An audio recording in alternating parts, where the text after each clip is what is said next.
So I had launched from Pine Mountain. The first 45 minutes of the flight were horribly low. I was just like bouncing along the desert, just like a couple hundred to 1,000 feet off of the ground, low save after low save. And then finally I got like 40 kilometers away and conditions changed and I got to cloud base and I was at 12,000 feet. And then in front of me, it just became a street of wisps and I was just right on time, just right to every wisp, lots of speed bar going so fast. And in just a couple hours, I had made 215 kilometers and I was on track. I thought there was just clouds as far as I could see. And I thought, oh my God, I'm going to break the record again. I'm going to make 400 kilometers. This is going to be so sick. Oh my God. And I'm just mashing the bar into this huge cloud street. And I just find myself in a bunch of sink. And I think, okay, it's okay. That's right. Just like there's big lift ahead of you. Keep going, stay on it, just full speed. And I find more and more sink. I'm negative 7.5 meters per second. And I just go and go and go. And I'm really actually quite deep. I'm like up on this huge mountain. And I just get lower and lower and lower, and I'm just full bar and just total sink. And I just end up just getting so low back there. And I end up landing on top of this high plateau way in the mountains. And the moment that I landed, I just absolutely exploded in rage. And I was just so incredibly frustrated that I just dropped to my knees and I pounded the earth with my fists and I screamed at the top of my lungs. And I was so angry and I was so frustrated. I was so disappointed. I was so profoundly upset. And I wailed and I cried and I sobbed and then I stood up and I took my harness off. And the moment that I took my harness off and set it down and realized I'd set my harness down on the ground, I had to pack my glider out here, I was just infuriated once again. And I pound on my harness, I punch it and I kick it and I scream and I cry more. Fucking burnt out on paragliding. I burnt out. Today I'm going to tell you how I burnt out, why, all of the background expectations and experiences that I had that led me to burning out in paragliding, and what you can do to manage your own paragliding career so that it maximizes how much enjoyment you have, how well you fly, how far you fly, and avoids accident, injury, and huge emotional breakdowns. Ready? It's a good one. Here we go. I'm paragliding!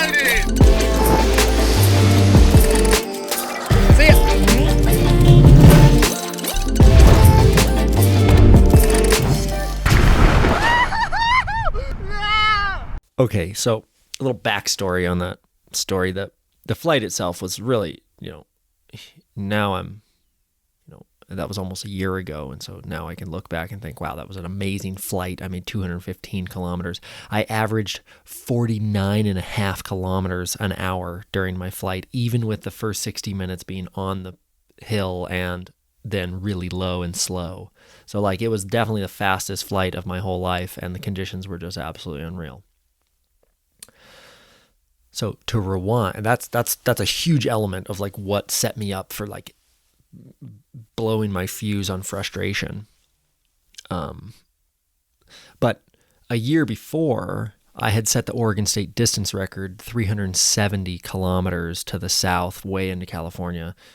And it was such a sick flight, and I had amazing support, and it was just, like I got the front page of the sports, or the front cover of the sports page in the newspaper, and like I had a bunch of people call, and like paraglide pilots from all over the world were following the track as I flew on XC Find, and people were texting me before I ever landed, and so it was great to be recognized and acknowledged as a competent and masterful pilot who's pushing the edge of what's possible in cross country from my home site.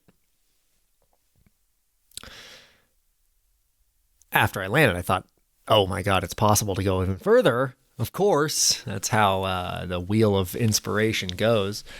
And so I had kind of set that intention, I'm going to break my own record next year. But those kind of days, man, they're so rare that those are going to take you 400 kilometers from your local paragliding site. And I had tried a couple of times. I had made like 303 kilometers earlier in the season, and those are all just incredible flights and things that in your right mind, you're just so effusively grateful for. So what I'm pointing at today are, what are the things in us that have our amazing, surreal, next level paragliding experiences land in us as anything other than incredible experiences that we're just totally grateful for, right? Because there's moments that you are grateful for it. Like, oh, that was a great flight. We cheers and beers and hanging out, and that's awesome. But there's a lot of times where you land and you're frustrated. You kick your helmet, you punch your harness, you sob and scream and cry. Maybe I'm the only one that sobs and screams and cries. But you know, the things in me that come up that keep me from just being really grateful and really present and like flying safe and making good decisions and avoiding accidents and injury and burnout ultimately. There's a couple things, okay? And I'll try to be somewhat brief here. One is emotional intelligence. Emotional intelligence is a set of skills that have to do with your acknowledgement and regulation of your nervous system and the emotions that come up in it. Okay. The easy 5-part indication of whether or not you're emotionally intelligent is an acronym, RULER. Dr. Mark Brackett came up with it. It is recognize that you can recognize emotions that come up in you through a feeling in your body, a change in your energy or your thoughts. You can also recognize them in other people by their facial expressions, their body language, their tone of voice, and or the content of their speech. Number 2, the U, R-U-L-E-R. So U is understand, that you actually kind of like understand where the emotions come from, what the circumstances are outside of you that trigger your emotions, maybe your proclivities, your traumas, your life experience that have you be sensitive to those certain things, right? That's the U. L is label, that you can, with a nuanced vocabulary, label the emotions that come up in you. People who are emotionally intelligent can discern between related emotions such as pleased, content, happy, right? Those things are really close, but they're all like slightly different. And someone with emotional intelligence will be able to use nuanced vocabulary to express how they're feeling. The E is express, meaning that you know healthy ways to express your emotions. And in general, the far end of this, like a masterful, someone with emotional intelligence will be able to be comfortable expressing the full range of human emotions, from grief to joy, from anger to celebration, right? And that doesn't just mean speaking it. That means like that you know how to cry, that you know how to grieve, that you know how to laugh full, right? And then the last one is regulate. These are, and this is like that you can regulate your emotion. In paragliding, these are incredibly important because as you fly, things are going to come up. Fear is going to come up. Pride is going to come up. Craving is going to come up, that you want to fly further, that you want to be better, that you want to be recognized, that you want to do cool tricks, right? At least this is all shit from my 10 years in paragliding and then the 15 years of professional action sports before that. But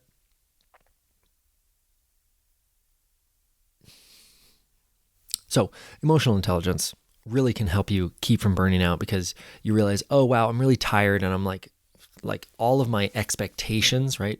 So emotional intelligence includes like being able to notice your thoughts. Those are another thing that will come up in your being. Your expectations are another thing that will come up in your being. So being emotionally intelligent is really a super profound way that you can keep yourself from burning out, enjoy your paragliding way more, and fly further and have better performance, better outcomes, avoid accidents and injury. Because you just kind of know what you need, right? It's like you're tired. You're like, yeah, I'm tired. Or like, I'm frustrated. It's like, okay, you can really only deal with your frustration if you acknowledge that it's there. You can only deal with your fear if you acknowledge that it's there. And that's the first part of emotional intelligence. Some other things that help is expectation management. And also just like knowing what your own expectations are. So obviously on that big flight, I was like, oh, I'm going 400K. I'm going to be recognized, like all of these things. And these are relatively implicit expectations that I have of myself. They're not things that I'm like, I'm going to blow everyone's mind with this flight today. That's not really a explicit motivation that I had, but it's more like, I really want that. Like some part of me is craving that and is trying to seek that out. So, And I think it's also really obvious to most people that your emotions can lead you to make good or bad decisions paragliding, right? Like your emotions, like the analogy that I use often is the elephant and the rider. Everyone thinks that they're the rider on the elephant, that they're like controlling this thing, that they're like the rational actor. But the reality is that if the elephant gets scared, the rider is just along for the ride, right? Like the elephant running, like you can pull on his ears all you want, but like you're not steering a 2,000 pound elephant or an 8,000 pound elephant. So, acknowledging that your emotions have profound effects on the decisions that you make and the quality of decisions and the quality of your observations and how like good you're flying, like that, so much of that is emotional. And I want to give a lot of these skills to people. So here in this video, I went over the 5 parts of emotional intelligence, and honestly, like write those down. Just kind of keep track of whether or not you think in your life you are growing in those areas, and if you have achieved some kind of mastery in that, and just kind of keep tabs on whether or not you're recognizing, understanding, labeling, expressing, or regulating your emotional life properly is super helpful. And I have designed a course. It's called the Spring Tune-Up. It's designed to help you maximize your paragliding progression and performance this season while minimizing your accident, injury, and burnout.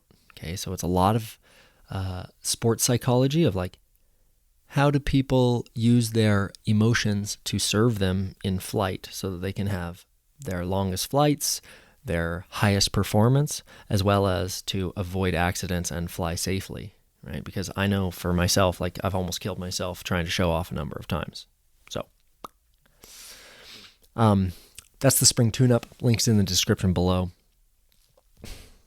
I hope this is helpful for you, and it's hard to overstate for a person in my position how important or how impactful emotional intelligence is on your paragliding performance. Like it helps your life, and it like makes your relationships better. Like you can earn more money, like all of these, there's so many benefits to it, but like in paragliding, it is profound how much better you can fly if you're emotionally intelligent. And if you think about Kriegel, like Kriegel is just a Zen master, right? So that's what we're all aiming for, is to be a little, to have it together a little bit more so we can fly a little bit better, stay in this game longer. Okay. Hope this is helpful. Thanks for listening. See you soon.